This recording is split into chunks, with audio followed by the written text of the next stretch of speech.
Do you understand a lot of your target language but find it really hard to speak? Or maybe you don't even know how to practice speaking, especially if you don't have anyone to talk to. Speaking is one of those things that trips everyone up because we're not really taught how to turn what we know into actual speech. So in today's video, I'm going to share with you 5 things that you can do to improve your speaking, and 4 of those 5 things are things that you can do entirely on your own. The first thing that you can do to improve your speaking is to shadow more. Now, if you don't know what shadowing is when you try to mimic a native speaker. So you listen to what they say and you try to copy it. But the goal of shadowing is not to just listen and repeat what they say. The goal is to mimic exactly what they say at the same speed that they say it and at the same time that they say it. Now, the reason that I mentioned shadowing first is that I strongly believe that listening is the building blocks to speaking. If you think about how you learn your native language, children just listen. They listen for many years and then they start to put sentences together. And there's some feedback and other things that go into it, but the fundamental thing is that they first listened and understood the language. So you can internalize these patterns of how things are pronounced and how things are said, which will serve as a building block for you as you go forward in your speaking. And the nice thing is that it really takes the pressure of production off. You don't need to worry about creating your own sentences. You don't really need to think about speaking just yet. And when you go to speak, a lot of those things that you drilled in while shadowing will just magically come off the top of your head. The next thing you can do in addition to shadowing is to write a lot more. Yes, it sounds a little bit weird that you would spend more time writing in order to improve your speaking, but there's a reason for this. Because writing is also a production skill. It's related to speaking in that these are the 2 skills that you are using to produce language yourself. Writing and speaking are both about your ability to string sentences together and make coherent thoughts and express yourself. The difference between writing and speaking is that writing is slower. Speaking involves listening to someone and responding almost immediately without a lot of time to process and think of your own thoughts. Because with writing, you can sit there, you can spend some time thinking about what you want to say, the best way to say it. You can look up words that you don't know. It is a much slowed down version of speaking. And the nice thing about that is if you practice your writing skills, the more you write, the better you get at writing, the better you actually are getting at coming up with sentences off the top of your head. So I have 2 methods I can give you to practice writing in order to train your speaking. Now the first one is really simple, so let's start with that one. So the first thing that you can do is you can identify just a sentence you like and then identify what you would change in that sentence. Just write that out and then keep changing out some of the details of the sentence, like plugging and chugging as you will. So I can give you an example with Hungarian because I've been writing in Hungarian in this way recently. You know, sorry, is this your phone? Yes, it's my phone. Sorry, is this your coffee maker? Yes, that's my coffee maker. Sorry, is this yours? Yes, it's mine. Creating all those possibilities and just writing them out and creating different little scenarios with the same sentence pattern. The other writing exercise that I recommend is just writing about your day or writing about a specific topic that you want to write about. The reason I recommend writing about your day is because if you talk about your day, that is actually what you are more likely to talk about with people in real life. If you've been following like a textbook, you might realize that if you go to write about your day, you don't know basic words like brush my teeth or wake up or go to work. And in that moment, you can realize like, oh, I don't know those things. And you have some options to look it up.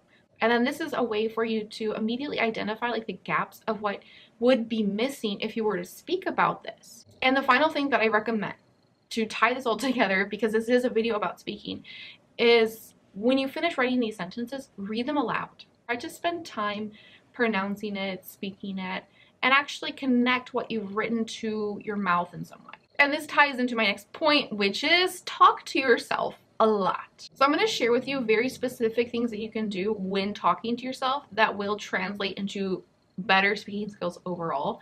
But I just wanted to emphasize that you don't need a language partner. You don't need a tutor to practice speaking. You can genuinely get a lot of mileage out of talking to yourself. But you need to have a strategy. I have 2 approaches to talking to yourself. So the first one is just practice the same sentence over and over. Maybe plugging and chugging out words. Like genuinely, I kid you not, learning Hungarian, I just walked around my room and I looked at all of the different things that I knew the words for in Hungarian. And so I would go over somewhere and I would be like, is there a book in your home? Yes, there's a book in my home. I'd point to my computer. Is there a computer in your home? Yes, there's a computer in my home. And then I would just point to something like, is there a coffee maker in your home? And I would lie and say, no, there isn't a coffee maker in my home, just so I could practice the sentence. I know that this will sound a lot like what I recommended in writing. It said, you know, plug and chug something in your writing. And if you do that exercise and then you do the speaking exercise, you will realize that they just hit very differently. You will notice that when you go to speak in that way, there is a lot of slowness to it. Like your ability to come up with a sentence is really slow, very choppy. When I was doing it, it wasn't like, is there a coffee pot in your home? It was, is there a coffee pot in your home?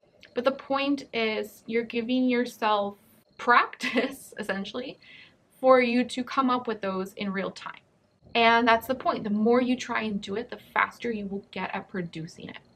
The other method that I recommend when talking to yourself is just to imagine that you're describing some topic to someone. Imagine that someone has asked you an open-ended question and you're answering it. You could pretend that someone asked you, like, what's your favorite movie and why? And again, this sounds like what I recommended in the writing practice, where I talked about writing about your day or writing about a theme. Again, even if you did the writing exercise, you will find your ability to talk about it could be really slow.